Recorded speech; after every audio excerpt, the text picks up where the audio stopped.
Welcome to పూరా local. సచివాలయంలో ఈ నెల 20న సాయంత్రం 4 గంటలకు సీఎం రేవంత్ రెడ్డి అధ్యక్షతన తెలంగాణ కేబినెట్ సమావేశం జరగనుంది. అయితే ఈ భేటీలో ప్రభుత్వం పలు కీలక నిర్ణయాలు తీసుకోబోతున్నట్లుగా తెలుస్తుంది.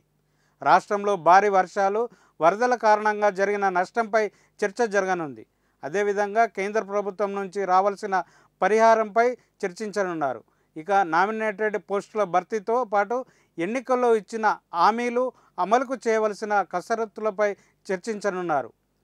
రీజనల్ రింగ్ రోడ్డు అలైన్మెంట్లో మార్పులపై కూడా చర్చ జరిగే అవకాశం కనిపిస్తుంది. హైడ్రాకు చట్టబద్ధత, జీహెచ్ఎంసీ హెచ్ఎండిఏ పరిధిలో బిల్డింగ్ పర్మిషన్ల ఎన్ఓసి జారీలో హైడ్రాను భాగస్వామ్యం చేయడం వంటి విషయాలపై నిర్ణయం తీసుకోనున్నారు.